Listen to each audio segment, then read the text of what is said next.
নমস্কার বন্ধুরা, আমার এই ভিডিওতে আপনাদের আবারও স্বাগত।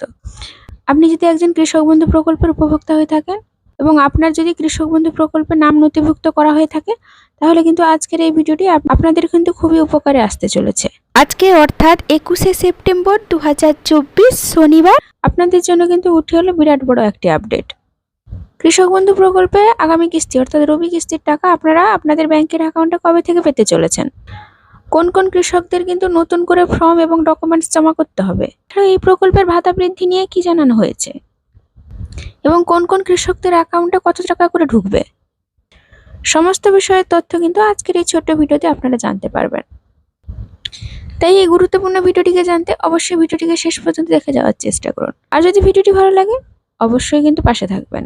আর যে সমস্ত বন্ধুরা আমার চ্যানেলটিকে এখনো পর্যন্ত সাবস্ক্রাইব করেননি তাদের বলবো চ্যানেলটিকে অবশ্যই সাবস্ক্রাইব করে পাশে থাকুন।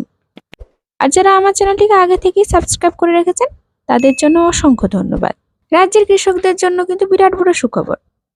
কৃষকরা কিন্তু এই দিন থেকে পাবেন টাকা। নতুন নিয়মে কিন্তু সবাই টাকা পেতে চলেছে। এবারে কিন্তু টাকার পরিমাণ বৃদ্ধি হতে চলেছে আপনাদের। আমাদের পশ্চিমবঙ্গ রাজ্যের সমস্ত কৃষকদের কাছে একটি জনপ্রিয় প্রকল্প হচ্ছে কৃষক বন্ধু প্রকল্প। এই কৃষক বন্ধু প্রকল্পের মাধ্যমে রাজ্যের কৃষকরা বছরে 2টি কিস্তিতে আর্থিকভাবে সহায়তা পেয়ে থাকেন রাজ্য সরকারের কাছ থেকে। প্রথম কিস্তি খরিফ মৌসুম, যার টাকা দেওয়া হয় এপ্রিল মাস থেকে শুরু করে সেপ্টেম্বর মাসের মধ্যে, এবং দ্বিতীয় কিস্তি অর্থাৎ রবি মৌসুম, যার টাকা দেওয়া হয় কিন্তু অক্টোবর মাস থেকে শুরু করে পরের বছরে মার্চ মাসের মধ্যে। এই প্রকল্পের মাধ্যমে রাজ্যের কৃষকরা কিন্তু যাদের জমির পরিমাণ 1 একর বা তার বেশি, তারা কিন্তু বছরে 2টি কিস্তিতে সর্বোচ্চ 10,000 টাকা, এবং যে সমস্ত কৃষকের জমির পরিমাণ 1 একরের থেকে কম, তারা কিন্তু বছরে 2টি কিস্তি মিলিয়ে 2,000 টাকা করে মোট 4,000 টাকা কিন্তু ওনাদের ব্যাংকের অ্যাকাউন্টে পেয়ে থাকেন। তবে এই বছর অর্থাৎ 2024 সালের প্রথম কিস্তির টাকা কিন্তু আমাদের রাজ্য সরকার 13ই জুন টুইটার পোস্টের মাধ্যমে নির্দেশিকা দেওয়ার পরেই কিন্তু আপনাদের ব্যাংকের অ্যাকাউন্টে ধীরে ধীরে টাকাটি ঢুকতে শুরু করে দিয়েছে। তবে সরকারি সূত্র মাফিক জানা গেছে যে প্রায় কৃষকদের অ্যাকাউন্টে কিন্তু কৃষক বন্ধু প্রকল্পের টাকাটি ক্রেডিট হয়ে গেলেও কিছু কিছু ক্ষেত্রে কৃষকদের অ্যাকাউন্টে টাকাটি ক্রেডিট হয়নি। তবে ইতিমধ্যে শোনা যাচ্ছে যে সেই সমস্ত কৃষকদের অ্যাকাউন্টেও কিন্তু ধীরে ধীরে টাকা ঢুকতে শুরু করে দিয়েছে। এইবার কিন্তু আমাদের রাজ্য সরকারের তরফ থেকে 1,05,00,000 কৃষকদের অ্যাকাউন্টে 2,900 কোটি টাকা কিন্তু ট্রান্সফার করা হয়েছে। প্রথম কিস্তি অর্থাৎ খরিফ মৌসুমে টাকা দেওয়ার সময় দেখা গেছে যে কিছু কিছু কৃষকদের স্ট্যাটাসের ঘরে অ্যাকাউন্ট ভ্যালিড অপশনটি আসার পরেও টাকা পাননি, বিভিন্ন সার্ভারজনিত সমস্যার জন্য, যে খবরটি পাওয়া গেছে। সেই জন্য কিন্তু ওদের পেমেন্টটি হোল্ড হয়েছিল, অর্থাৎ তারা কিন্তু টাকাটি এতদিন পেয়েছিলেন না। তাই আগেই বললাম কিন্তু সেই সমস্ত কৃষকরা কিন্তু আবারও টাকা পেতে শুরু করে দিয়েছেন, এবং যে সমস্ত কৃষকদের স্ট্যাটাসের ঘরে ট্রানজাকশন স্ট্যাটাসটি দেখাচ্ছে কিন্তু টাকাটি পাননি, তাদের মধ্যেও অনেকের কৃষকদের অ্যাকাউন্টে টাকাটি ঢুকে গেছে। তবে আপনাদের মধ্যে যদি কারোর কিন্তু এখনো পর্যন্ত টাকাটি না ক্রেডিট হয়ে থাকে, তাহলে আপনাদের পাশাপাশি বিডিও অফিসে অবশ্যই গিয়ে যোগাযোগ করুন।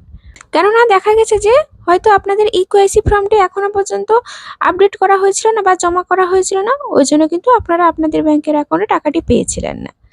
এমনকি যে সমস্ত কৃষকরা নতুন আবেদন করেছিলেন তারাও কিন্তু টাকা পেতে শুরু করেছেন। রাজ্য সরকারের তরফ থেকে কড়াকড়ি একটি নির্দেশ দেওয়া হয়েছে যে সমস্ত কৃষকদের অ্যাকাউন্টে যেন কৃষক বন্ধু প্রকল্পের টাকাটি ক্রেডিট হয়। এই জন্য কিন্তু ব্লক অফিসগুলোতে বিশেষ দায়িত্ব সহকারে কাজ করছে।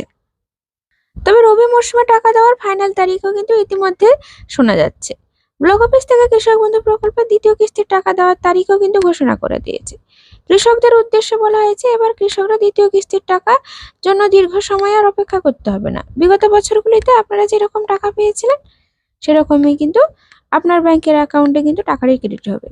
বিগত 2021 সালে আপনারা পেয়েছিলেন টাকাটি 8ই ডিসেম্বর, এমনকি 2022 সালে পেয়েছিলেন 21শে ডিসেম্বর, এমনকি 2023 সালে আপনাদের ব্যাংকের অ্যাকাউন্টে কৃষক বন্ধু প্রকল্পের রবি মরশুমে টাকাটি ক্রেডিট হয়েছিল 12ই ডিসেম্বর। সরকারি সূত্র অনুযায়ী দেখা গেছে যে এবারে দ্বিতীয় কিস্তির টাকা কিন্তু আপনারা নভেম্বর মাসে পেতে চলেছেন।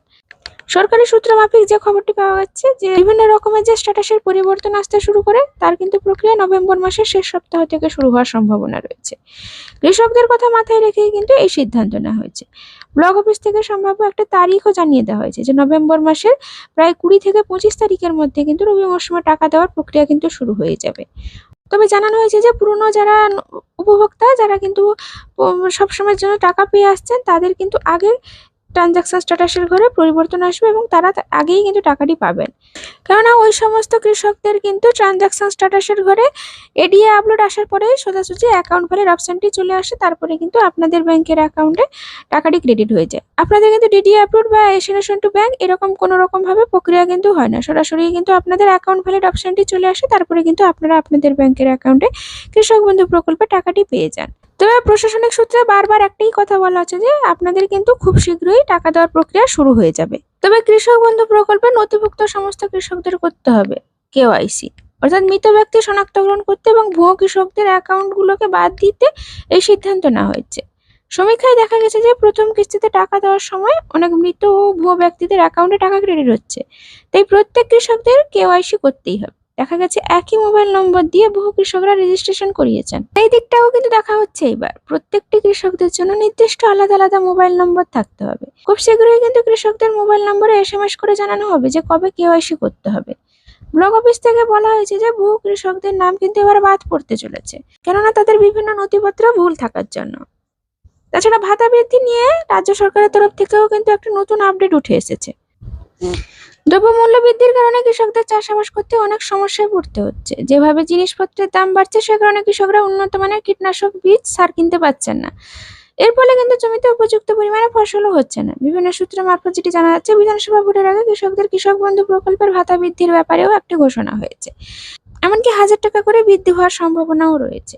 যে সমস্ত কৃষকরা বছরে 2টি কিস্তিতে 5000 টাকা করে মোট 10,000 টাকা করে পাতেন, তাদের কিন্তু ভাতা বৃদ্ধি হয়ে 11,000 টাকা হওয়ার সম্ভাবনা রয়েছে। এমনকি যে সমস্ত কৃষকরা বছরে 2টি কিস্তিতে 2000 টাকা করে মোট 4000 টাকা পেতেন, তারা কিন্তু বছরে 1000 টাকা বেড়ে মোট 5000 টাকা পেতে চলেছে। শুধুমাত্র কৃষক বন্ধু প্রকল্প নয়, সমস্ত প্রকল্পের কিন্তু ভাতা বৃদ্ধি হওয়ার সম্ভাবনা রয়েছে। এমনকি ইতিমধ্যে লক্ষ্মী ভাণ্ডার প্রকল্পের ভাতাও বাড়ার সম্ভাবনা রয়েছে। এই জন্য কিন্তু রাজ্য বাজেটে লক্ষ্মী ভাণ্ডার প্রকল্পের ভাতা বৃদ্ধি করা হয়েছে। লক্ষ্মী ভাণ্ডার প্রকল্পের ভাতা বৃদ্ধির ফলে কিন্তু রাজ্যের কৃষকদেরও দাবি ছিল তাদের কিন্তু 1000 টাকা করে ভাতা বৃদ্ধি করা হোক। এবার কিন্তু দাবি রুখতে আমাদের রাজ্য সরকারের তরফ থেকে যদিও বা কোনো রকম ভাবে তথ্য প্রকাশ হয়নি, তবুও কিন্তু জানা যাচ্ছে যে তাদেরও কিন্তু কৃষক বন্ধু প্রকল্পের টাকাটি বৃদ্ধি হওয়ার সম্ভাবনা খুবই রয়েছে। এমনকি জানা যাচ্ছে যে খুব শীঘ্রই কিন্তু এ ব্যাপারে আপডেটও আসতে চলেছে। তবে আপনাদের একটা কথা বলে রাখি যে কৃষক বন্ধু প্রকল্পটি আপনাকে আবেদন করতে হলে আপনাদের কিন্তু কিছু কিছু কাজ অবশ্যই মাথায় রাখতে হবে, যেরকম আধার ও সংযুক্তিকরণ করে রাখতে হবে, এমনকি ব্যাংক অ্যাকাউন্টের সঙ্গে ইকেওয়াইসিটা অবশ্যই করে রাখতে হবে। তাছাড়া আপনাদের আরেকটি কথা বলে রাখি, যে সমস্ত কৃষকরা তাদের স্ট্যাটাসটি যখন দেখছেন তখন দেখছেন যে আধার কার্ডের ঘরে এমনকি কেভিআইডির ঘরে ফাঁকা দেখাচ্ছে বা ভোটার আই কার্ডের ঘরে ফাঁকা দেখাচ্ছে। তো তাদের বলবো যে আপনাদের এই নাম্বারটি যাতে শো করে, ওই জন্য কিন্তু আপনারা হার্ড কপিটার একটা জেরক্স করে নিয়ে ওই জেরক্সের নিচে সেলফ অ্যাটেস্টেড বা নিজের স্বাক্ষর করে বিডিও অফিসে যোগাযোগ করুন। দেখবেন আপনাদের কিন্তু কিছুদিনের মধ্যেই রেজিস্টার প্রাপ্ত মোবাইল নম্বরে একটা এসএমএস চলে আসবে যে আপনাদের কিন্তু এই কাগজটি জমা পড়ে গেছে। তো আপনারা পরবর্তী কিস্তির টাকা পেতে হলে অবশ্যই যেরকম খরিফ মৌসুমে এইসব ফাঁকা থাকার পরেও আপনারা টাকাটি পেয়েছিলেন, রবি মৌসুমের ক্ষেত্রে কিন্তু টাকাটি নাও পেতে পারেন। ওই জন্য অবশ্যই আপনারা বিডিও অফিসে গিয়ে যোগাযোগ করুন। তো বন্ধুরা, আজকে এই ছিল কৃষক বন্ধু প্রকল্পের নতুন আপডেট। আরো নিত্য নতুন তথ্য পেতে অবশ্যই কিন্তু আমার ভিডিওটিকে দেখতে থাকুন, এবং যদি ভিডিওটি ভালো লাগে অবশ্যই কিন্তু একটা ছোট্ট লাইক দিয়ে চ্যানেলটিকে অবশ্যই সাপোর্ট করতে ভুলবেন না। ধন্যবাদ।